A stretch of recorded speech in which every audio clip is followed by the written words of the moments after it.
Ngeliatin apa sih Mas? Resah. Kok senyum? Bahagia. Iya kan? Bahagia tapi resah, tapi nggak aku bahagia karena hari ini ketemu sama Anto, Oh, bahagia. alhamdulillah. Rasanya? Ditoi, bahagia. Rasanya? Rasanya dengan keadaan anak muda zaman sekarang gitu. Yang kayaknya itu semakin hari semakin wow. Iya. Dengan plot twist yang membagongkan, Tat.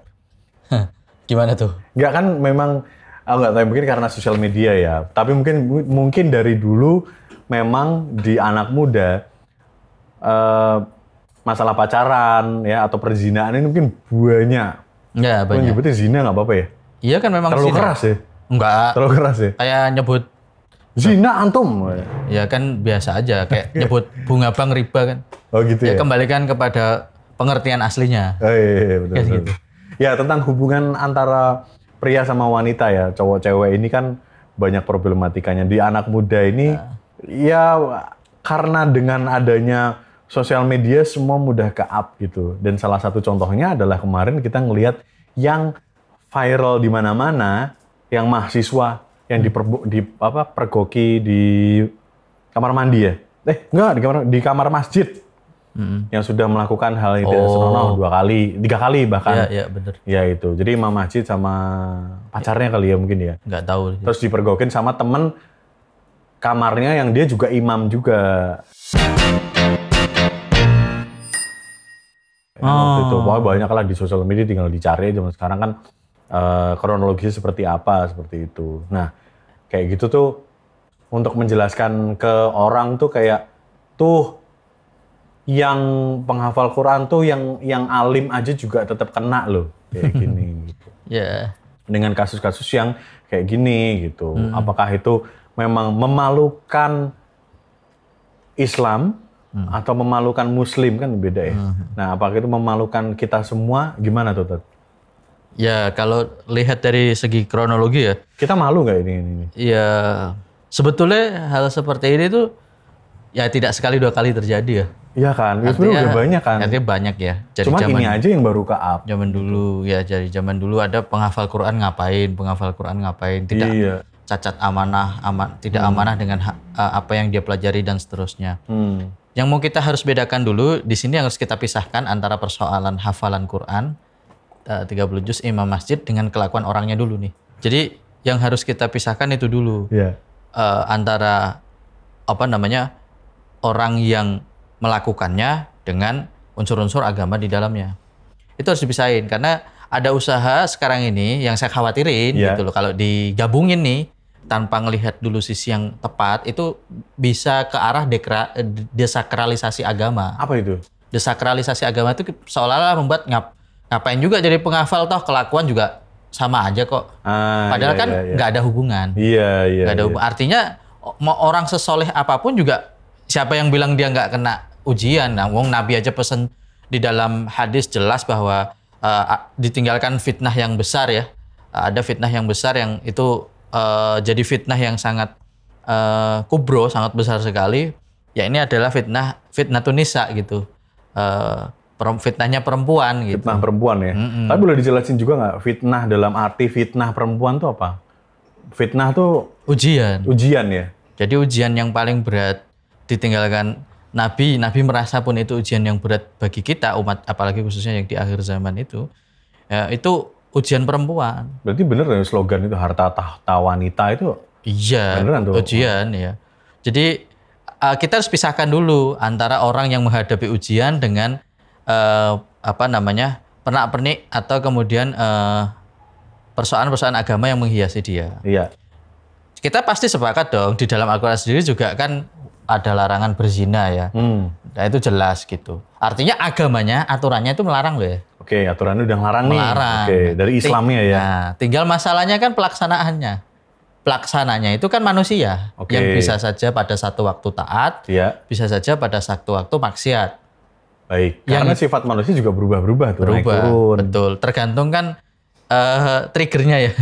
Nah kalau kayak gitu kasusnya tiap malam misalnya bisa bawa masuk perempuan ke kamar, ya lama-lama ke trigger dong. Iya dong. Nah, pernah tahu komennya nggak? Baca nggak komennya itu? Enggak sih, belum sih. Komen apa coba? Apa? Wah, ceweknya cakep, cantik. Gimana nggak tergoda gitu maksudnya loh. Ya Si itu. perempuannya aja cantik gitu. Makanya kan Nabi Yusuf itu kan pernah digoda ya dengan perempuan yang sangat cantik, punya posisi yang Iya, Nabi bagus, Yusuf, iya digoda. Di Al-Quran pun mengatakan Nabi Yusuf tuh sempat tergoda. Iya, iya. Cuman kemudian ya tadi, nah manusia itu kan kadang manusia itu ada dua bisikan kata Nabi SAW. Ada bisikan dari malaikat, ada bisikan dari setan. Nah kalau kita ini dalam satu waktu kayak Nabi Yusuf tuh sangat punya kesadaran penuh terhadap idrok silabila, hubungan kita dengan Allah itu ada, ya kita pasti akan dengerin bisikan malaikat. Ya nggak mau ambil gitu loh, kayak dah kamu pergi. Cuman kan ya hari ini ya jangankan malaikat ya. Itu mungkin kanan kiri itu setan semua, sudah nggak ada jatah malaikat lagi gitu. Tapi gini Tat, maksudnya itu kan di tempat ibadah. Di mana di tempat ibadah itu banyak orang yang berdoa, sholat di situ, otomatis setannya harusnya dikit dong dan banyak malaikatnya. Tapi itu bisa terjadi di tempat ibadah gitu loh. Loh, justru kan di tempat ibadah itu ada setan. Loh kok gitu? Ya kan tempat pengingat Allah. Loh, setan tuh ada setan tuh yang menggoda manusia supaya nggak kusuk sholatnya. Oh, apa setan khinzib ya? Iya, jadi ada setan yang kemudian dia mengganggu orang ketika mau sholat. Makanya kan dulu kan kalau sahabat itu sholat ngerasa keganggu kan sunahnya meludah ke kiri ya 3 kali, tapi ludahan kecil ya. Iya. Jangan sampai ngumpulin di. Nah itu gitu ya itu kan kalau jangan yang gitu kan. Itu kan niat sama sebelahnya. Karena dulu kan perlu dicatat juga, dulu masjid itu kan masih tanah ya, pasir itu paling pakai alas aja gitu. Jadi kalau orang mau ngeludah ya jatuhnya ke pasir gitu. Iya. Tapi ludahan yang kecil tadi. Nah itu artinya kan kita ngusir setan. Nah setannya ada, setan yang ganggu begitu. Dan mau dimanapun tempatnya setan itu memang diberi wewenang oleh Allah untuk ganggu manusia. Dan itu perjanjiannya Allah dengan setan. Gitu loh. Wong antum aja umroh di depan Ka'bah itu masih ada setan kok. Umroh di depan ada setan ya? Iyalah, ya goda lah. Niatnya sudah nggak ibadah, foto selfie. Oh saya. Loh ya enggak. Ya itu nyindir saya dan kami. Enggak. Dan kita semua. Lah makanya saya bilang, kita semua itu berpotensi digoda setan. Dan berpotensi niatnya salah. Tapi kapan lagi Tat kalau di depan Ka'bah kapan lagi? Ya. Bukan kayak kita ke Monas. Bukan gitu. gini, ya jangan pas ibadah. Jangan pas kita ibadah tawaf misalkan atau sholatnya. Gini-gini kan maksudnya ya sholat dulu aja, ya kan tawaf dulu aja. Nanti ada waktu kan biasanya habis wadah itu kita kemudian bebas kan. Ya mau foto dokumentasi nggak apa-apa. Tapi kan kadang-kadang ya maaf ya lagi tawaf kan itu ibadah gitu loh. Sama aja kayak orang tahiyat akhir tapi direkam gini. Kan oh gitu ya. Ya kan maksudnya nggak pas begitu loh. Ada momennya nanti mau foto setelah misalkan di Masjid Nabawi ya ada waktunya gitu loh. Bukan nggak boleh, tapi kan harus tahu gitu. Nah, itu setan tipis sekali godaannya. Bahkan di Ka'bah aja ada setan tuh. Gimana masjid ya? Nah, makanya tergoda tuh ya. Ya kan Ka'bah Masjidil Haram, masjid juga. Oh iya, Masjidil Haram. Ya kan? Jadi masjid juga gitu. Dan mereka memang setan itu diberikan wewenang gitu loh. Diberikan wewenang untuk menggoda manusia. Nah, makanya kita senantiasa diperintahkan untuk ta'awud kan. A'udzubillahi minasyaitonirrajim. Nah, disunahkan untuk ta'awud supaya kita ini dijauhkan dari bisikan-bisikan setan. Nah, makanya kalau masnya tadi misalnya ada perempuan datang ke kamar cantik, nolaknya kan susah ya? Ya kan? Itu ujiannya. Level ujiannya orang yang punya hafalan 30 juz. Iya ya. Dia ujiannya tinggi, sebenarnya tinggi ya. Nah iya, tapi nggak lolos. Ya dalam hal itu ya, karena sudah ada buktinya gitu ya. Maka dia tidak lolos. Padahal kalau dia ngelihat ya, kenapa kok cewek cantik itu nggak datang ke kita ya? Ya karena kamu levelnya segini. Oh iya benar. Gitu. Jadi makanya dia mungkin diuji cewek-cewek yang biasa atau yang gini, wah nggak mempan ya. Iya benar. Ya, datanglah yang wah ini agak jadi pertimbangan begitu kan. Kalau ditolak susah. Kayak orang misalnya mau karirnya jujur nih. Tiba-tiba ya karena saking jujurnya ujiannya naik kan. Jadi datangnya sogokannya wah yang lebih gede tuh. Iya dong, miliaran. Dia kan nggak sadar kalau itu ujian. Iya. Lihatnya fantastis hari itu. Wah ini kapan lagi? Mungkin gitu. Kalau yang kayak nominal puluhan juta gitu kayak masih bisa nolak begitu. Kita nggak tahu nih datangnya miliaran gitu. Kita nggak bisa nolak. Sama seperti yang tadi ya. Nah, mau penghafal Quran mau tidak. ingat ya derajat kesolehan itu juga berpengaruh dengan ujiannya. Iya. Nah bisa jadi dia diuji dengan wah ceweknya cakep ya atau wah kok mau ya gitu-gitu. Ya karena dia di level itu imam masjid, ya kan. Makanya jangan bilang kalau kayak ustadz itu bisa ngomong bagus-bagus gitu tuh ya afwan gitu. Bisa jadi dia tuh diuji lebih berat daripada Betul. antum sekalian. Tapi ada yang lolos, ada yang enggak. Lah ujian itu kan tadi yang Mas Mirza sebutin ada harta, ada tahta, ada wanita, ada ustadz yang diuji dengan harta, dengan jabatan, ya dekat dengan tahta dong, pejabat ya tahta. Ada yang bisnis, harta, ada yang kepleset kan, ustadz kena ujian tuh nilainya enggak kecil loh itu. Nah itu kan ujian ketika bagaimana kita melihat bahwa keimanan seseorang itu berbanding lurus dengan ujian yang datang. Tapi gitu. Bukannya gimana-gimana, Tat. Kita tuh suka melihatnya adalah tadi lebih ke orangnya penghafal Quran, imam, kok gini yang dilingkari itu selalu itu. Padahal kan itu jangan yang aku tahu ya, yang kita lihat tuh adalah Islam ya kan, bukan muslimnya. Kalau muslim kan ya kemungkinan salah ada. Kemungkinan salah ada kayak Ustaz gitu ya. Nah, makanya kan kalau orang tadi ngelihat fokusnya hanya masalah menghafalnya 30 juz, kemudian imam masjid. Ini ada usaha tadi yang saya khawatirkan ya. Belum tentu pasti, tapi saya khawatir kalau fokusnya terus ke sana itu ada desakralisasi agama. Jadi membuat agama itu seolah-olah nggak sakral lagi. Ngapain saya harus punya hafalan toh hafiz-hafiz kayak gitu. Iya. Nggak menjamin kita soleh. Loh iya, soleh itu hasil. Soleh itu hasil. Dari kita itu berhasil melewati ujian-ujian. Akhirnya jadi kesalihan. Bukan saleh itu sesuatu yang dicapai hanya dari misalkan tadi, ansih ya, atau hanya sekedar menghafal. Nah, kan saya pernah sampaikan ya, kan penghafal Quran itu, menghafal Quran itu hukumnya sunnah. Dan mengamalkannya wajib. Nah kita itu kadang-kadang euforia terhadap yang sunnah. Sampai meninggalkan yang wajib. Jadi nggak ngamalin ya? Nggak ngamalin. Nah dalam konteks itu, ingat ya, level menghafal itu baru sunnah. Tapi bukan berarti kalau sunnah ditinggalin loh. Nggak boleh, itu kan sunnah yang tadi ya, keistimewaannya luar biasa menghafal Quran. Tapi ada yang wajib.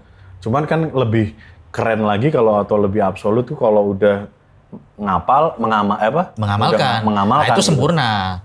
Sempurna. Itu yang diharapkan. Iya. Bisa punya hafalan, diamalkan. Nah makanya, yang mengamalkan yang di situ itu berarti mengamalkan dalam konteksnya yang di Islam adalah mengamalkan hubungan pria wanita apa ya? Berarti sebutannya apa ya?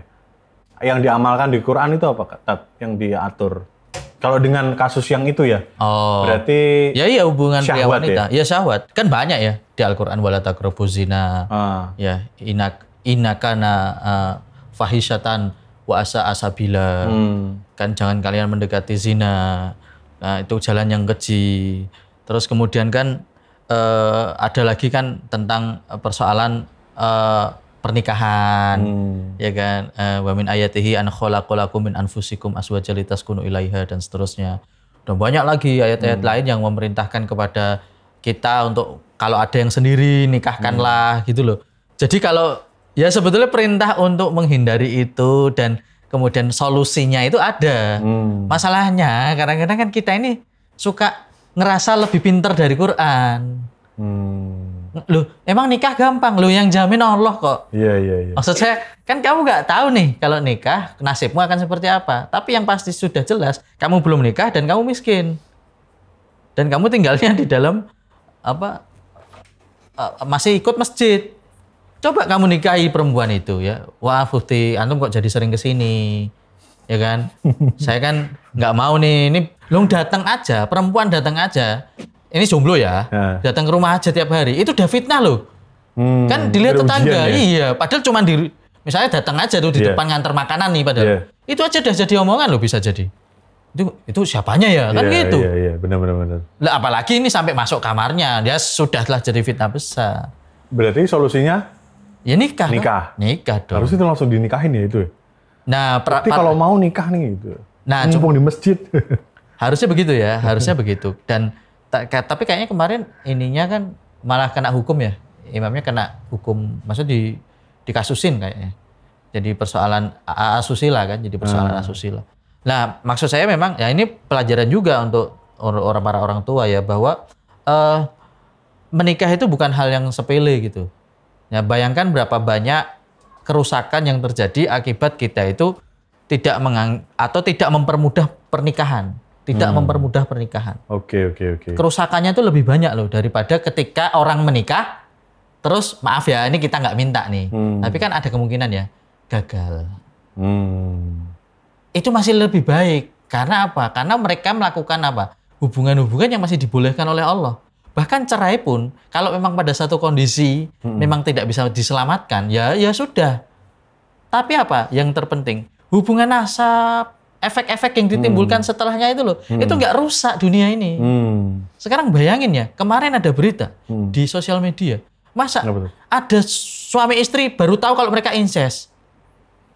Oh, kayaknya antum yang cerita deh. Lah ya itu kan yang viral itu. Gara-gara sepersusuan ternyata. Oh iya gitu ya. Baru sadar ya. Lah, baru tahu setelah mertuanya bilang, "Kamu dulu waktu nyusu ke ibumu ya gitu." Terus akhirnya tak susuin. Kaget.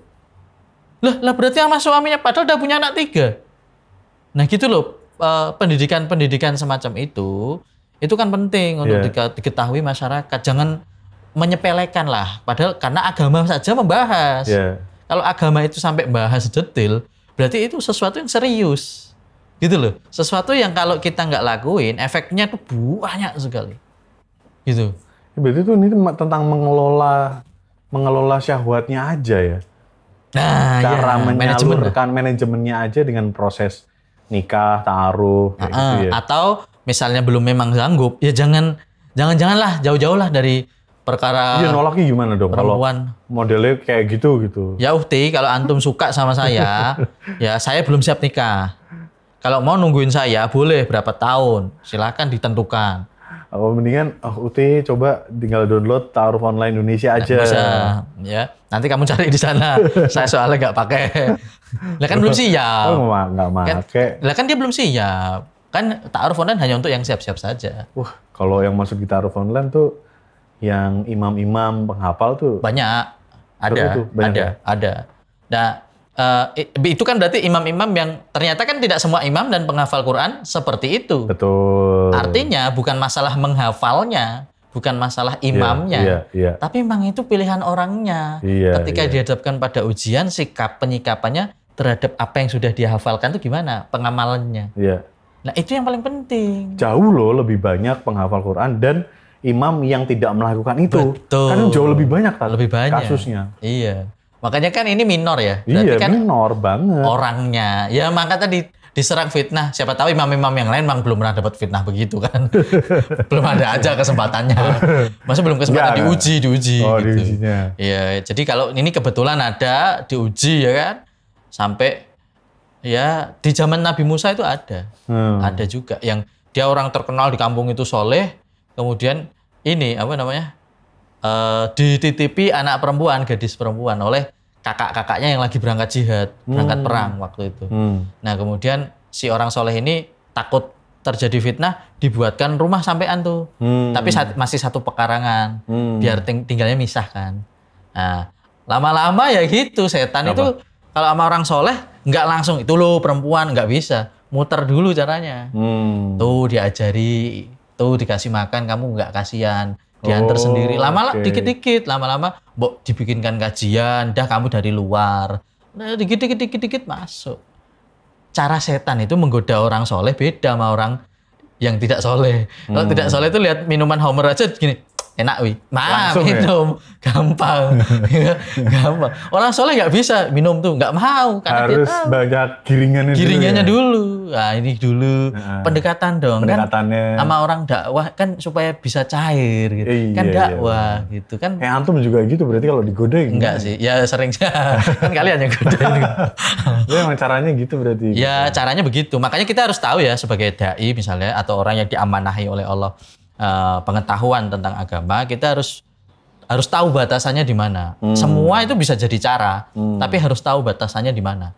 Oh kita mau ngajak orang nih berbuat kebaikan. Oh kita sendiri harus punya batas, tahu. Oh batas kita sampai di mana bisa berinteraksi dengan orang-orang seperti ini. Saya begitu. Oh Misalnya saya ngasih konsultasi ke perempuan, harus tahu batasannya sampai mana. Kan biar bagaimanapun saya dan dia itu bukan mahram. Ya, Harus tahu nih, nanti kalau lebih bisa fitnah. Nah, tapi kan sebenarnya kayak antum ngasih konsultasi, terus banyak di luar sana ada kajian pranikah, ada kajian ganti dari Ustadz, kan itu udah sebenarnya sudah disampaikan, Ketat. Di kajian-kajian kalau pacaran tuh nggak boleh, pacaran tuh zina, kalian harus ta'aruf, itu di kajian-kajian banyak deh, harusnya kan itu sudah masuk ke otak anak-anak muda, terutama untuk beliau-beliau. Nah, tapi pilihannya kan Yang di suka mereka. ngaji. Tapi kan pilihannya di mereka. Mau menjalankan atau enggak? Jangankan yang ngaji. Yang enggak itu juga pernah dengerin. Iya. Nah, tapi memang mau ngelakuin. Kan Karena nggak sering dengerin. nggak usah terlalu sering. Sebetulnya dia tahu aja misalnya. Kayak apa misalnya nih hal yang lain ya, misal. Jangan judi. Judi itu tidak akan pernah membuat kamu kaya. Denger aja tuh. Mau nggak dilakuin sama orang yang nggak pernah judi? Belum tentu. Bisa aja dia judi. Bisa aja dia. Tapi kemungkinan besar ada aja yang nggak. Ada, enggak? Lah ya, ada yang nggak? Iya. Ya sama aja kan. Artinya itu kan pilihan ke orangnya.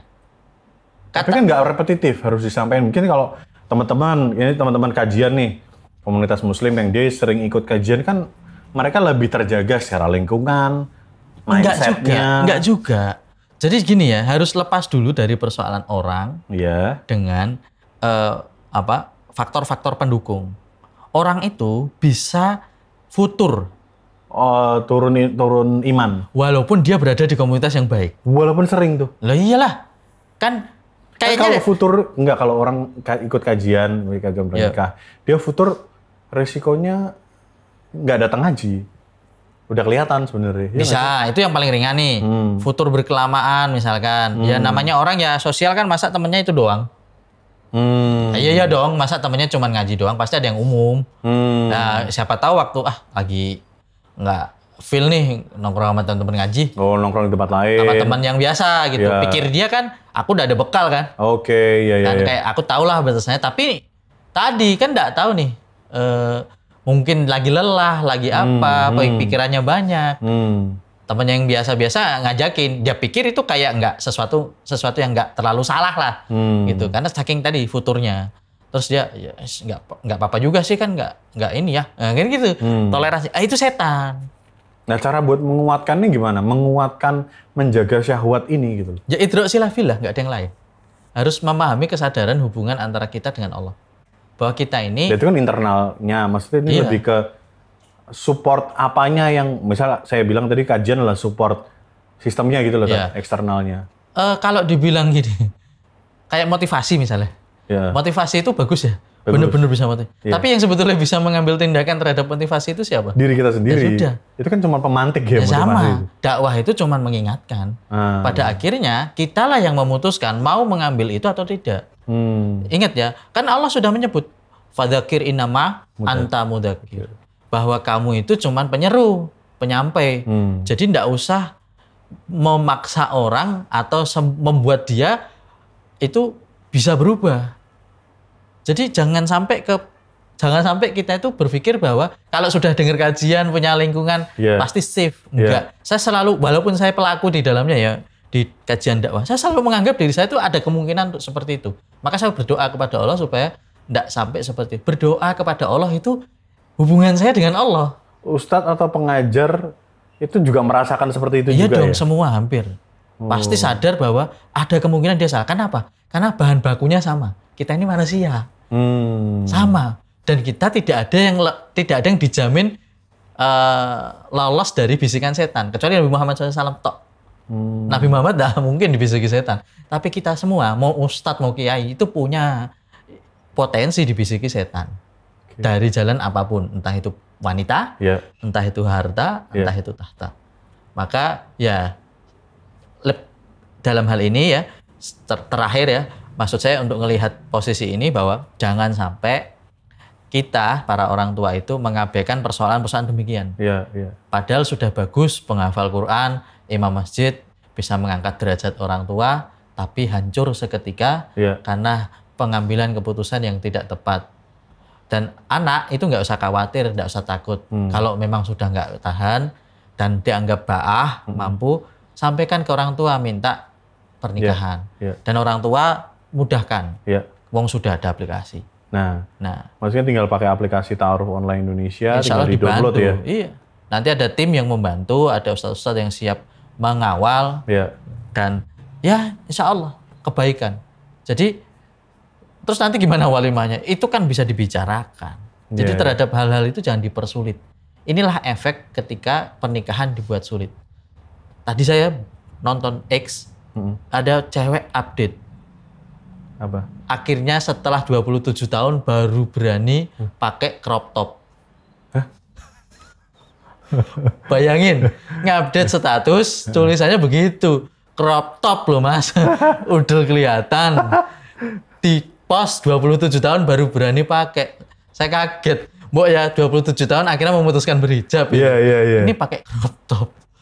27 tahun, setelah 27 tahun menabung umroh mungkin ya. Nah kan bagus gitu. Ini anak 27 tahun membanggakan apa prestis ya, dapat pencapaian dia baru pakai crop top. Sangat tinggi sekali. Kan kita khawatir gitu. Kita khawatir ya anak muda sekarang itu wow gitu. Ya kalau ini enggak ya goda-goda kayak gitu banyak yang tergoda ya. Ya iyalah perempuan. Kameramen juga tergoda. Apalagi perempuan kan. Perempuan yang begitu. Ya gimana yang baca cowok-cowok gitu. Kayak apa sih crop penasaran nih, langsung penasaran gak sih? Kayak apa? Makanya itu serem ya. Mudah-mudahan kita dijauhkan dari itu. Amin. Insyaallah.